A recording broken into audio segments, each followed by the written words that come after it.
नाही ताई, ताई आज त्या पाटलानं तुझ्या पत्रावरती हात टाकलाय.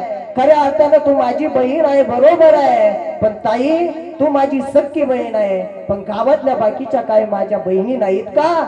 या पाटलाला जर आता असं सोडलं, या पाटलाला जर आपण त्या ठिकाणी शिक्षा दिली नाही तर हा पाटील सुद्धा त्या ठिकाणी दुसऱ्या मुलीच्या पत्रावरती त्या ठिकाणी हात टाकल्याशिवाय राहणार नाही.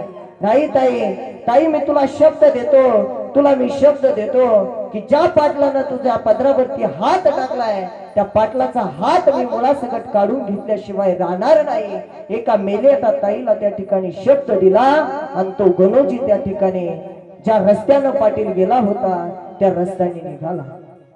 सज्जना हो, त्या मुलाने जायला पाहिजे हो गावातील एखाद्या वयोवृद्ध माणसाकडे आणि सांगायला पाहिजे होतं, हो बाबा त्या आपल्या गावातील पाटलानं नाही का माझ्या ताईच्या पदरावरती हात टाकलाय, त्या पाटलाला कोणीतरी सजा द्या आणि माझ्या ताईला त्या ठिकाणी न्याय मिळवून द्या. जायला पाहिजे होतं त्यानं गावातील एखाद्या ज्येष्ठ नागरिकाकडे जायला पाहिजे होतं, आपल्या वडिलांकडे सांगायला पाहिजे होतं, बाबा चला आपल्या ताईला त्या ठिकाणी न्याय मिळवून घ्यायचा आहे, बाबा चला कोणीतरी त्या पाटलाला त्या ठिकाणी शिक्षा करेल. त्या मुलाने ते नाही केलं, त्या मुलाने ते नाही केलं. तो मुलगा सरळ सरळ सरळ सरळ रस्त्याला त्या ठिकाणी निघाला आणि पुनवडी गावामध्ये गेला. पुनवडी गाव म्हणजे आजचं पुणे, पुणे गावामध्ये गेला आणि त्या पुणे गावामध्ये गेल्याच्या नंतर लाल महालामध्ये एका छोट्याशा खुर्चीवरती वय वर्ष 16 आणि नुकतंच त्या ठिकाणी हिंदवी स्वराज्याची शपथ घेतली होती. छत्रपती शिवाजी राजे त्या ठिकाणी विराजमान झालेले होते. राजांच्या समोर गेला आणि राजांच्या समोर जाऊन लोटांगण घालू लागला, राजा माझ्या ताईच्या पदरावरती त्या पाटलानं हात टाकलाय, राजा मला न्याय मिळवून द्या, राजा मला न्याय मिळवून द्या, राजा मला न्याय मिळवून द्या, कुणीतरी माझ्या ताईला त्या ठिकाणी न्याय मिळवून द्या. घडलेला सगळा प्रसंग त्या ठिकाणी राजांना सांगितला आणि राजांना सांगितल्याच्या नंतर राजांनी सांगितलं, बाळा काळजी करू नकोस, काळजी करू नकोस, तुला मी न्याय मिळवून देतो. मावळ्यांना सांगितलं जा आणि त्या पाटलाला आत्ताची आत्ता आमच्या समोर हजर करा. 4-5 मावळे निघाले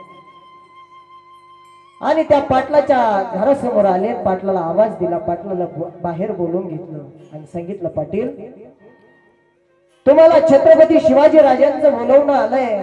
छत्रपती शिवाजी राजांनी तुम्हाला त्या ठिकाणी घरी त्या ठिकाणी बोलवलंय. त्यावेळेस पाटील त्या ठिकाणी बोलू लागला की राजा कोण तो राजा नाही ओळखत, आताच पोरग, त्याला म्हणावं तुला जर लईच भेटायची इच्छा असेल ना तर तू पुढे त्या ठिकाणी राजा गावामध्ये ये आणि भेट म्हणावं, असं त्या ठिकाणी पाटील बोलू लागला. पाटील असं बोलत असताना त्या मावळ्यांनी मागचा पुढचा विचार नाही केला. त्या पाटलाला धरलं, घोड्यावरती टाकलं आणि छत्रपती शिवाजी राजांच्या समोर हजर केलं. आणि छत्रपती शिवाजी राजांच्या समोर हजर केल्याच्या नंतर राजे त्या ठिकाणी पाटलाला बोलू लागले की पाटील आज तुम्हाला पाटीलगी बहाल केल्याचा त्या ठिकाणी आम्हाला पश्चाताप होतोय. कदापि आम्हाला वाटलं नव्हतं की तुम्ही असं कराल. खऱ्या अर्थानं आम्हाला या गोष्टीचा आज फार पस्ताव होतोय. पाटील तुम्ही फार मोठी चूक केली आहे आणि या चुकीची सजा तुम्हाला त्या ठिकाणी झालीच पाहिजे आणि ती सजा तुम्हाला होणारच आहे. पाटील मात्र त्या ठिकाणी राजांना बोलू लागला की अरे तू आताच पोरग आणि मला सजा देणार आहे, आम्ही कसं वागावं आणि कसं नाही तू शिकवणार आहेस होय. त्यावेळी छत्रपती शिवाजी राजांनी सांगितलं, पाटील तुम्ही फार मोठी चुकी केली आहे. पाटील तुम्हाला त्या ठिकाणी शिक्षा झाल्याशिवाय राहणार नाहीये. मावळ्यांना सांगितलं, अरे बघता काय या पाटलाचा चौरंगा करा. चौरंगा म्हणजे दोन्ही पाय गुडघ्यापासून काढायचे, दोन्ही हात इथून काढायचे, येशी मध्ये उलट टांगायचं आणि येणाऱ्या जाणाऱ्याला त्याच्या अंगावरती थुंकाला लावायचं. हे ऐकल्याच्या नंतर तो पाटील मात्र छत्रपती शिवाजी राजांना शरण जायला लागला आणि विनंती करू लागला की नाही राजा हवं तर गडावरती आयुष्यभर मी दगड वाहण्याची काम करतो राजा, पण माझी एवढी शिक्षा त्या ठिकाणी मला माफ करा. कारण की त्याला माहिती होतं की छत्रपती शिवाजी राजांनी एकदा दिलेला शब्द छत्रपती शिवाजी राजे कधी त्या ठिकाणी माग घेणार नाही. पुढे टाकलं पाऊल मागे न घ्यावा, दिला शब्द न पालटावा, धरे जो स्वयंभू कथाला मर्द मराठा म्हणावे आयुष्या वादराला, मर्द मराठा म्हणावे आयुष्या वादराला.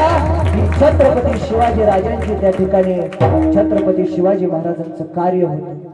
आणि खऱ्या अर्थानं मलाही असं वाटतं सज्जन हो, असा छत्रपती शिवाजी महाराजांचा हा चौरंगा एक जरी कायदा पुन्हा या महाराष्ट्रामध्ये आला तर पुन्हा आपल्याला कोपर्डी सारखी प्रकरण आपल्याला त्या ठिकाणी ऐकायला मिळणार नाही. हा छत्रपती शिवाजी महाराजांचा कायदा पुन्हा या महाराष्ट्रामध्ये त्या ठिकाणी आला पाहिजे. असं छत्रपती शिवाजी राजांचं त्या ठिकाणी कार्य होतं. छत्रपती शिवाजी राजांमुळे त्या ठिकाणी मी विनम्र भावनेनं त्यांच्या चरणावरती त्या ठिकाणी नतमस्तक होतो. खऱ्या अर्थानं आज काळाची गरज आहे. या महापुरुषाचे चरित्र आपण आपल्या लहान मुलांबाळांवरती त्या ठिकाणी संस्कार टाकण्याची फार गरज आहे. कारण या छत्रपती शिवाजी राजांचे चरित्र अधिक करून महापुरुषांचे चरित्र त्या ठिकाणी आपण आपल्या लेकरा बाळांच्या हातामध्ये त्या ठिकाणी दिले पाहिजे. त्या भगवान परमात्म्याची गोडी आपण त्या लेकरा बाळांना त्या ठिकाणी लावली पाहिजे.